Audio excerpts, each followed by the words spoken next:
kemudian di dalam negeri ini dibatas-batasi? Sementara kemudian Sumber. membawa malapetaka itu kan dari luar negeri. Harusnya kan ini yang harus kemudian dipikirkan pemerintah. Pemerintah sekarang ini jangan kemudian memikirkan kepentingan investasi dan lain sebagainya. Ngapain kemudian negara kita kaya terus kemudian berpenyakit? Clear. Ini ada oksigen saja, kemudian orang harus berjibaku gitu masyarakat ini. Jadi makanya kita ini nggak sejahtera karena kita biasa menyatakan bahwa sesuatu terjadi kita anggap nggak ada itu, pura-pura nggak ada, padahal itu ada dan kita melakukan perbuatan itu.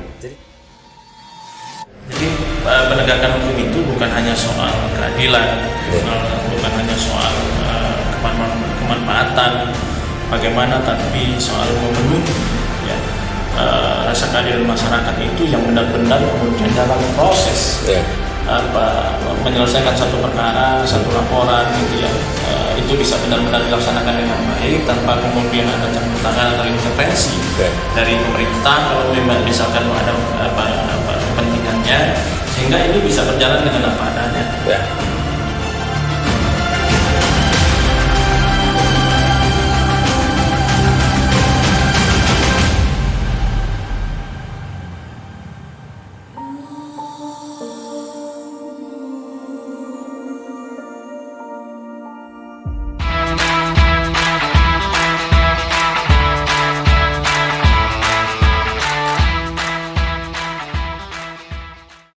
Assalamualaikum warahmatullahi wabarakatuh.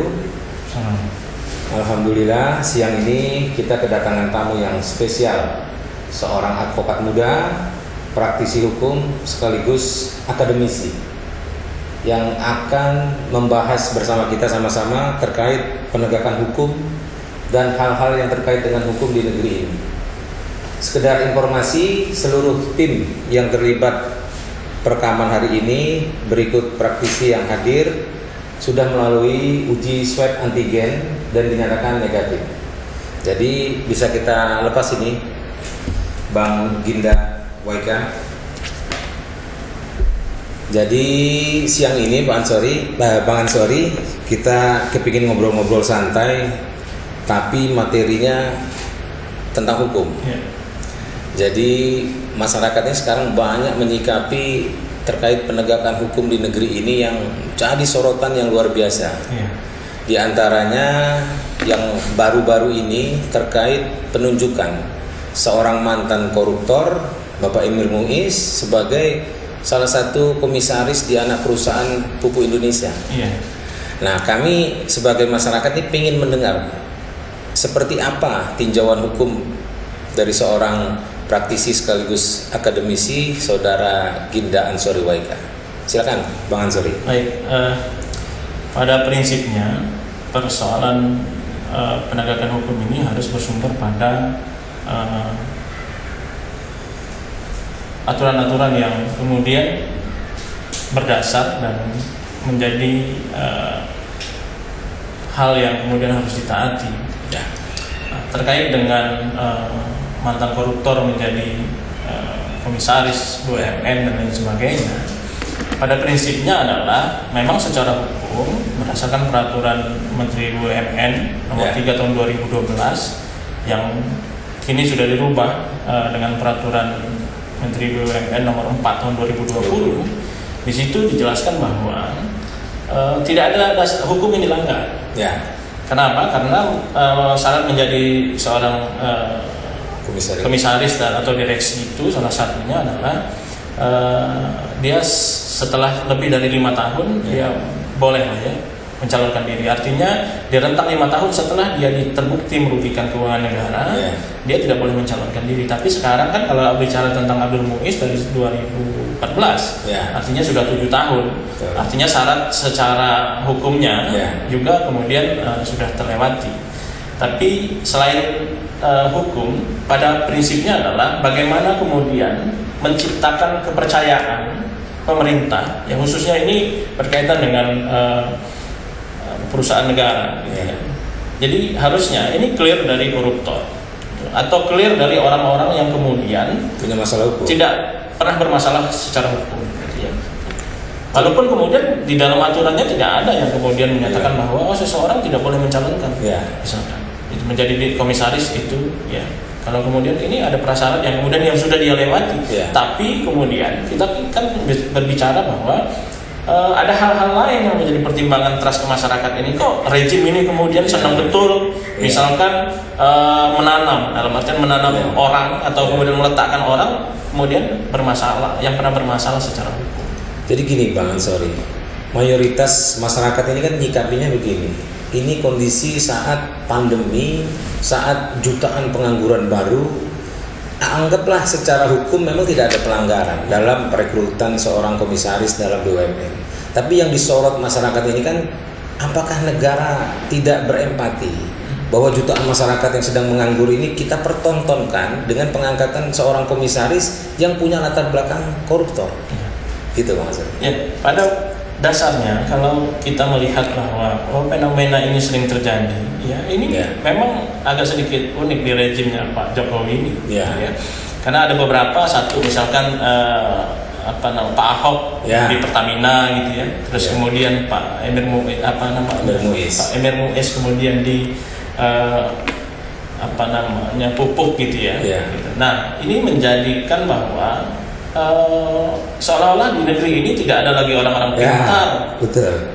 Seolah tidak ada lagi orang-orang yang berkualitas yang layak untuk menduduki ini. Yang kredibel. Kenapa mesti harus kemudian koruptor? Kenapa mesti harus kemudian mantan narapidana yang masuk di situ? Apakah Indonesia ini kurang sumber daya manusia? Saya pikir tidak. Gitu.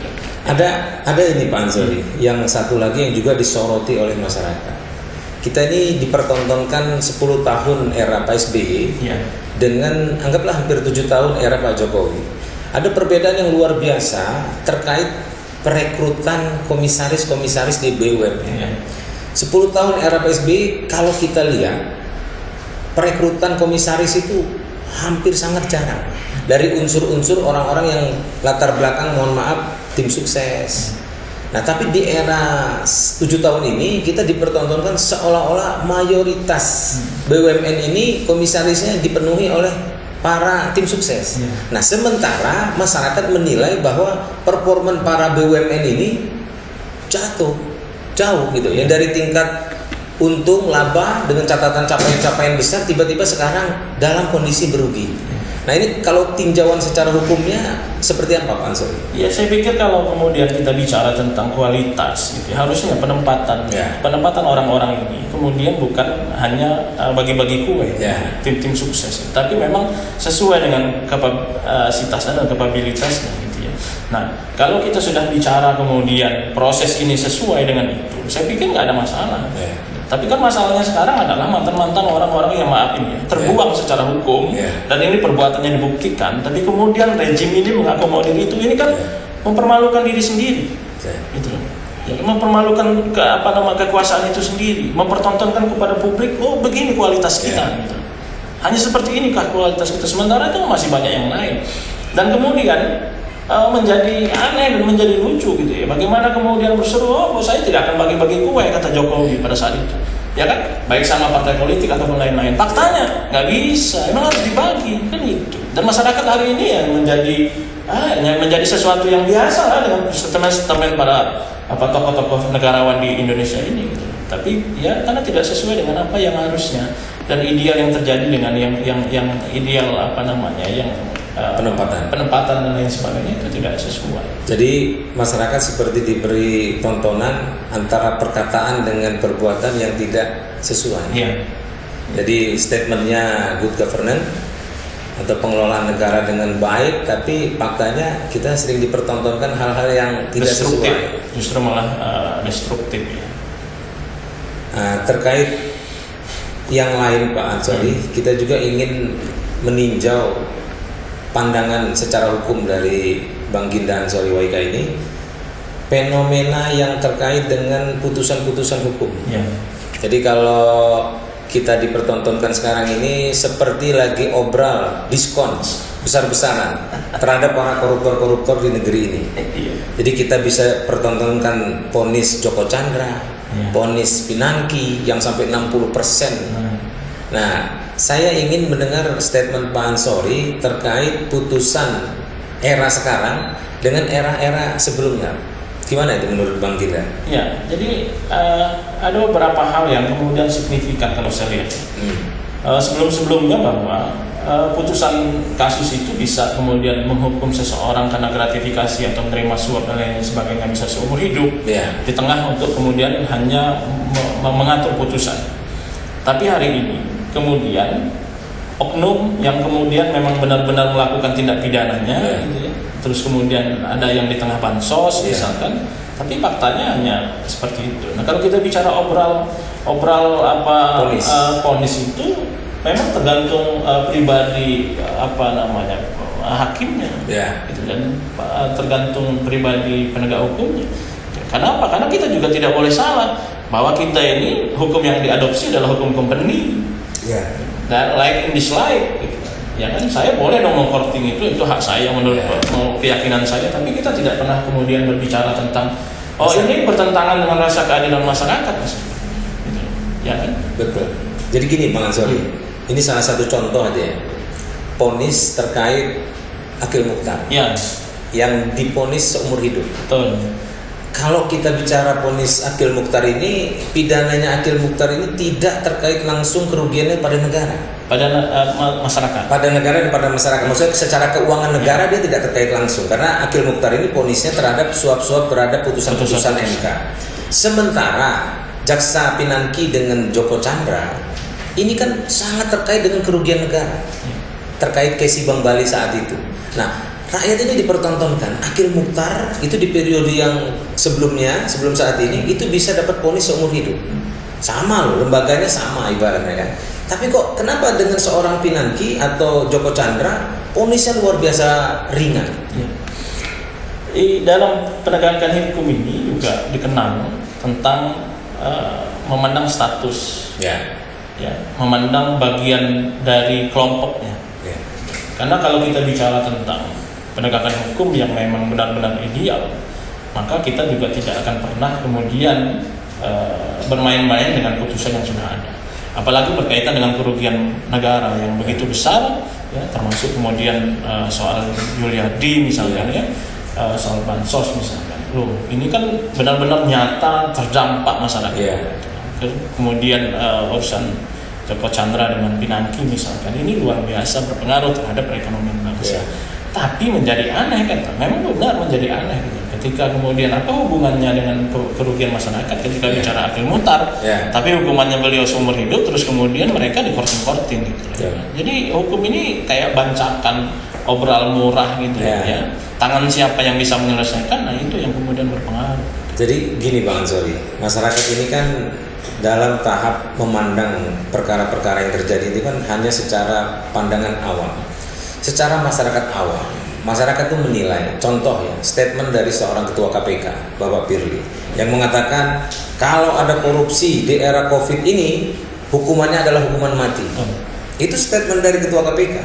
Tapi begitu terkait Menteri Juliardi Batubara, yang jelas-jelas Menteri Sosial, mengkorupsi dana bansos untuk masyarakat miskin yang terkait oleh COVID, ternyata KPK hanya mengajukan tuntutannya 11 tahun penjara. Nah ini kan jadi pertanyaan masyarakat. Ini sampai level KPK pun dianggap dalam tanda petik dalam tanda petik dianggap masyarakat seperti masuk angin. Dari komitmen untuk vonis hukuman mati, tiba-tiba tuntutannya hanya 11 tahun. Kan mustahil juga kan korupsi separah itu terkait dengan dana bansos yang jelas-jelas untuk rakyat miskin, tapi vonisnya tuntutannya seringan itu. Ini menjadi dilema. Penegakan hukum itu memang kadang melukai keadilan itu sendiri. Ketika rasa keadilan masyarakat kemudian dicederai. Nah, berkaitan dengan tuntutan, harusnya idealnya berdasarkan undang-undang bahwa perbuatan yang bersangkutan itu masuk dalam teori pemberatan. Memenuhi unsur pemberatan. Kenapa? Karena dilakukan di tengah pandemi, dilakukan negara lagi dalam situasi bencana gitu. Idealnya muncul tuntutan itu tuntutan maksimal gitu. Tapi kenapa kemudian dia hanya ringan gitu ya? Ini menjadi pertanyaan besar di masyarakat. Sementara secara hukum, secara norma masuk perbuatannya berdasarkan penjelasan pasal 2 ayat 2 Undang-Undang nomor 31 tahun 99 junto 2001 itu. Ini masuk nih barang. Harusnya lebih dari itu dia dituntut dan kemudian diponis bisa seumur hidup. Secara tinjauan hukum, Bang Ginda Ansori Waika, ponis untuk Juliardi Batubara bisa kan untuk pakai ponis yang terberat? Harusnya gitu, bisa seumur hidup kan? Bisa. Bahkan hukuman mati pun bisa sebenarnya. Bisa. Walaupun kemudian di dalam undang-undang korupsi itu tidak menjelaskan hukuman mati. Ya. Misalnya. Tapi kalau kemudian kita merujuk dari undang-undang, karena misalkan Bang Ginda, saya ingat statement era sidangnya Saudara Akil Mukhtar, itu sempat ada statement untuk dituntut hukuman mati. Ya. Nah, sementara korupsi di era Pak Akil Mukhtar itu bukan yang terkait langsung dengan kerugian negara. Makanya saya mempertanyakan integritas KPK, jaksa KPK terutama terkait tuntutannya, kenapa kok cuma 11 tahun?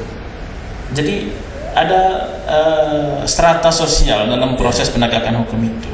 Ya, kita tidak bisa bicara bohong bahwa ada sistem hukum di dalam tiga hal ya yang di dalam proses penegakan hukum itu. Yang pertama adalah kita bicara substansi. Substansi itu kan berbicara tentang undang-undang. Undang-undangnya mengakomodir nggak ini? Ini barang nih. Perbuatannya Yuliardi ini misalkan korupsi bansos dan atau yang lain-lain misalnya. Masuk nggak rumusannya? Masuk. Nah, yang kedua, kita bicara tentang aparat penegak hukum. Siapa pelaksananya dalam hal ini? KPK misalnya. Ya kan? KPK.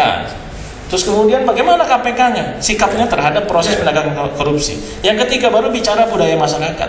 Nah, budaya kita ini kemudian yang jadi unik, kalau kemudian kita melakukan proses penegakan hukum di masyarakat ini, masyarakat kita ini sedang berhadapan dengan hukum ini mulai kusak-kusuk. Cari jaringan apa, cari lewat sini, lewat situ, udahlah gitu loh. Kita sementara, kita ini menjadi bangsa yang munafik kalau kemudian menutupi diri itu. Makanya kita ini nggak sejahtera karena kita biasa menyatakan bahwa sesuatu terjadi, kita anggap nggak ada itu. Pura-pura nggak ada, padahal itu ada dan kita melakukan perbuatan itu. Jadi gini Bang Ansori, kita ingin juga mempertanyakan, adakah kaitannya ponis-ponis ringan sekarang ini, periode KPK saat ini, adakah kaitannya dengan perubahan undang-undang KPK yang disahkan pemerintah dan DPR setahun yang lalu? Karena kami menyikapinya itu bahwa sekarang ini benar-benar ada perubahan yang luar biasa dari KPK gitu.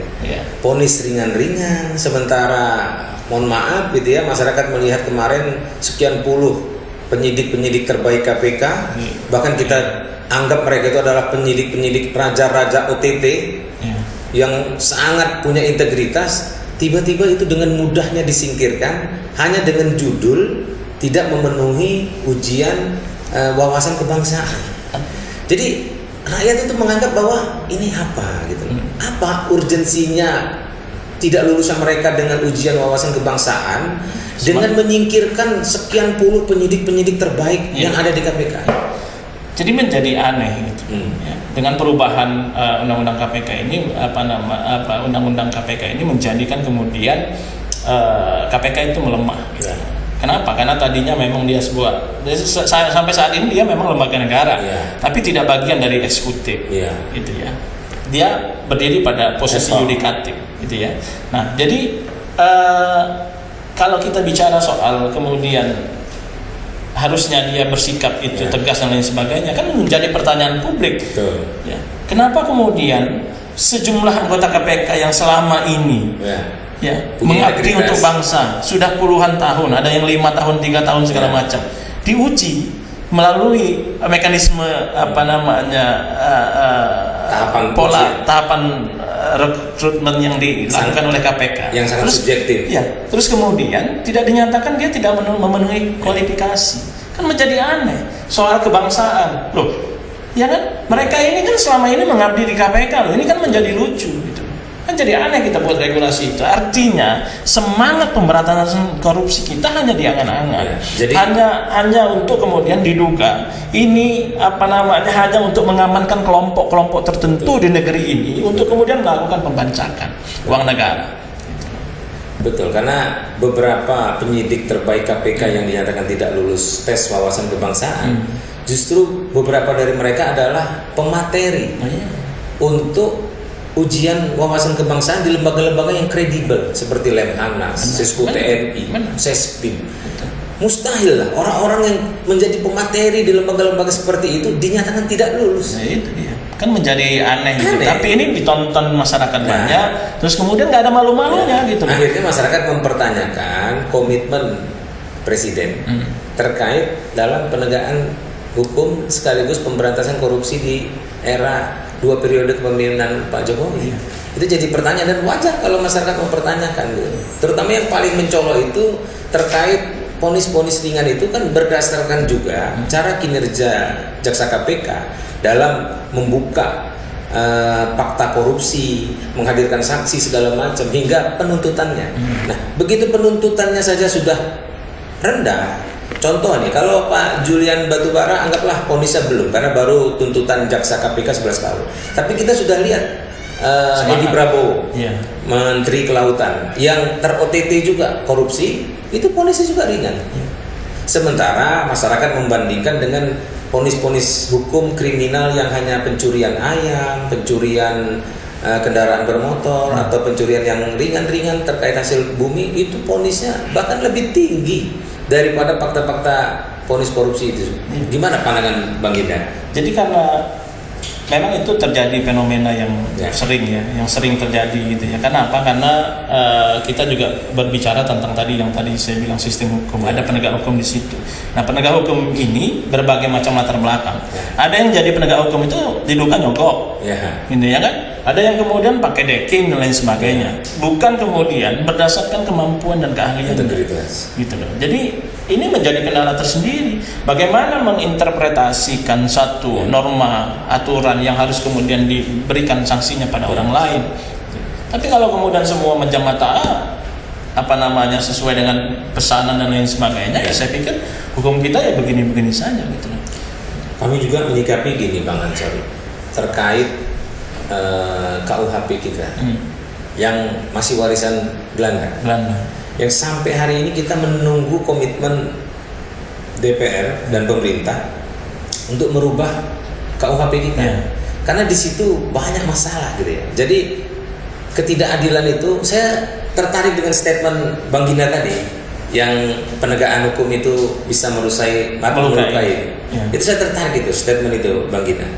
Gimana kita minta komitmen dari DPR Komisi 3 terutama dengan pemerintah terkait untuk merubah KUHP kita ini. Iya, pada dasarnya ini kan sudah berjalan lama. Rencana perubahan-perubahan ini sudah berjalan lama, tapi kemudian kan harusnya yang melakukan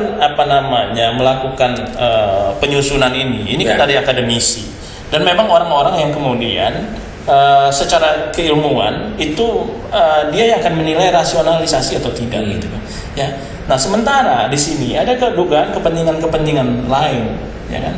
Makanya ini bisa terhambat. Ini tarik menarik dan lain sebagainya ya. Ada kepentingan partai politik, ada kepentingan. Tapi kalau kemudian kita berbicara tentang bahwa KUHP itu sudah jadul misalkan sudah begitu lama kita gunakan gitu ya. Jadi artinya selama ini kita ini zolim menggunakan hukum Belanda ya kan. Jadi mencocok-cocokkan aturan perbuatan di Belanda sana dengan kita. Jadi gini Bang Ginda, yang disoroti juga oleh masyarakat periode pemerintahan sekarang ini kan seperti terlalu mudahnya untuk mengeluarkan Perpu. Padahal Perpu itu dikeluarkan di saat-saat urgent. Sementara karena koalisi pemerintahan yang sangat mayoritas, Perpu itu dengan mudah dikeluarkan, dengan mudah disetujui. Artinya kalau ada komitmen yang kuat dari DPR secara koalisi pemerintahan dengan pemerintah untuk merubah KUHP kita untuk lebih baik, itu kan bukan hal yang sulit harusnya iya. Cuman faktanya dengan kekuasaan dan mayoritasnya parlemen, ternyata barang ini nggak jadi-jadi. Karena tarik menarik, jangankan bicara tentang KUHP ya, kita bicara undang-undang saja bisa kemudian berlama-lama. Sementara ini ya berkaitan dengan KUHP ini kita harus merubah pola bahwa bagaimana kemudian perilaku masa lalu dengan hari ini kan berkembang gitu ya. Makanya oleh karenanya ada beberapa aturan-aturan hukum itu yang kemudian keluar misalkan secara khususan karena sekarang kemudian ada urusan soal misalkan ITE pencemaran nama baik di KUHP maka dia bergeser dengan undang-undang ITE karena dalam situasi ini. Nah, DPR itu harus melihat bahwa ini ada perkembangannya. Gitu. Jangan kemudian tadi kan ini kan sempat mau dibahas, terus kemudian ini gara-gara ayam yang punya ayam kemudian bisa dihukum, terus kemudian ada anak gadis orang nggak bisa keluar kerja malam misalkan, ini kan menjadi persoalan ya kan, sempat viral kemudian dibuat TikTok dan lain sebagainya kan. Nah inilah kemudian menjadikan ini harus kemudian dikancah ulang sehingga benar-benar itu, tapi tidak boleh dipaksakan. Gitu. Terkait ITE ya, ini juga jadi catatan di masyarakat. Jadi seperti ada standar ganda dalam penerapan hukum terkait undang-undang ITE. Masyarakat itu dengan mudah diperlihatkan bahwa orang-orang tertentu buzzer gitu ya, yang dianggap sangat kebal hukum itu sulit sekali tersentuh hukum, apalagi terkait ITE. Sementara pihak orang-orang yang dianggap mengkritisi pemerintah, kita nggak anggap ini sebagai oposisi atau bukan, hanya mengkritisi pemerintah. Sepertinya terlalu mudah untuk dikriminalkan. Menerapkan undang-undang itu seperti mudah. Statement malam pagi bisa ditangkap. Statement hari ini besok malam udah bisa ditangkap. Sementara sebagian besar orang bisa kita sebutlah seperti Ade Armando, Denny Siregar, Abu Janda, sampai hari ini tidak satu pidana aduan yang dibikin beberapa orang atau beberapa ormas atau terkait agama yang direspon dengan tuntas, tidak ada. Nah, saya mempertanyakan ini ke Bang Ginda sebagai praktisi hukum, seperti apa Bang Ginda menyikapi bahwa ada standar ganda dalam penerapan undang-undang ITE di negara ini? Jadi di sini kalau kita bicara soal adakah standar ganda, ya sebetulnya penegakan hukum ini lurus-lurus saja. Siapa yang kemudian melakukan perbuatan, ada norma hukumnya, terus ada penegakannya baru dihukum. Tapi masalahnya ada bukan hanya soal itu, ya bukan hanya soal bahasa. Ya, ada yang sudah puluhan tahun LP, ya kan, bukan hanya di KPK atau di mana atau di polisi, di kepolisian itu puluhan tahun kemudian nggak naik perkaranya. Ya. Jadi ini tergantung, saya pikir ini tergantung kemudian manusianya dan siap atau tidak kemudian dia memproses itu, kemudian dia dipecat dan kemudian dikriminalisasi. Ini soal keberanian. Gitu. Kenapa? Karena secara hukum dia masuk perbuatannya, ada laporan, ya kan? Terus kemudian ada yang dirugikan, terus kemudian ini nggak jalan, ini ada apa? Gitu. Bahkan ada contoh perkara yang sama. Ada contohnya perkara yang sama, gitu. Tapi yang dibalik ada kelompok A dan kelompok B. Nah ini kita ibaratkan dia ada seolah-olah ada perlindungan hukum. Sementara ada yang namanya di dalam hukum itu semua kita ini sama. Betul. Gitu. Ya kan? Jadi tidak ada kemudian ini bagian dari kelompok saya segala macam. Ya harusnya siapapun pihak-pihak yang diduga melindungi mereka yang sampai hari ini kemudian tidak melaksanakan itu, ya harusnya kemudian ya jangan sampai ngerusak performa hukum di Indonesia. Itu kan bisa merusak hanya gara-gara 1, 2, 3 orang kemudian tak diproses, sementara lawan politik juga bisa diproses misalkan, kan lebih parah lagi kan. Jadi kan jangan sampai masyarakat menilai bahwa orang-orang tertentu, buzzer-buzzer itu baru akan bisa dipidanakan setelah pergantian rezim. Seolah-olah kalau di periode sekarang seolah-olah mustahil lah memperkarakan orang-orang ini. Jadi memang harusnya pemerintah, terutama presiden, justru harusnya konsen dengan keluhan-keluhan seperti ini, bahwa ini tidak ada kaitan dengan pemerintah, mereka ini tidak ada hubungan dengan pemerintah, silakan ditindak.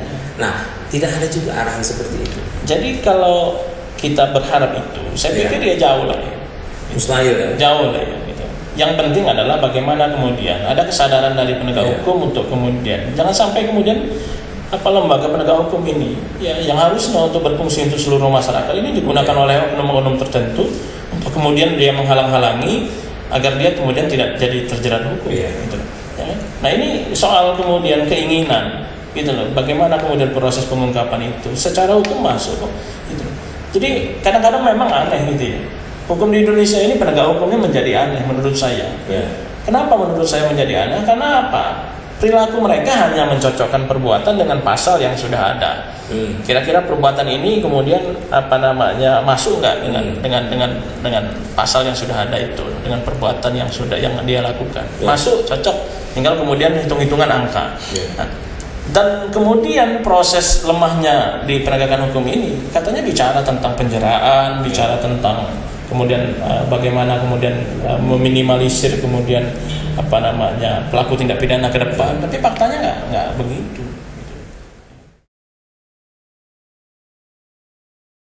Jadi kita bisa menyimpulkan masyarakat ini sekarang menunggu itikat baik dari pemerintah, dari yudikatif, dari legislatif untuk menunjukkan komitmennya terkait penegakan hukum di negeri ini.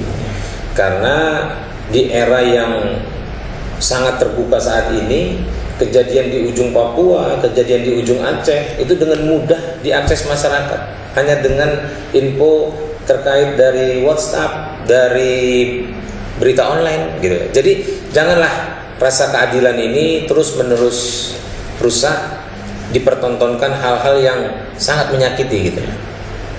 Ada closing statement dari Bang Ginda? Ya, jadi penegakan hukum itu bukan hanya soal keadilan, bukan hanya soal kemanfaatan bagaimana, tapi soal memenuhi ya rasa keadilan masyarakat itu yang benar-benar kemudian dalam proses menyelesaikan satu perkara, satu laporan gitu ya, itu bisa benar-benar dilaksanakan dengan baik tanpa kemudian ada campur tangan atau intervensi dari pemerintah kalau misalkan ada kepentingannya, sehingga ini bisa berjalan dengan apa adanya. Jadi masyarakat itu menganggap bahwa janganlah kita seperti dianggap dibodoh-bodohi bahwa perilaku hukum untuk si A seperti ini, sementara perilaku hukum untuk si B seperti itu. Nah, kita berharap standar ganda dalam tanda petik penegakan hukum di negeri ini bisa segera dirubah, diakhiri, jadi tidak menciptakan rasa keadilan yang bolak-balik terluka. Kita akan kembali lagi nanti dengan diskusi-diskusi lain dengan tema-tema yang kekinian bersama Bang Ginda Ansori Waika, seorang advokat muda, seorang praktisi hukum sekaligus akademisi. Terima kasih. Assalamualaikum warahmatullahi wabarakatuh. Assalamualaikum.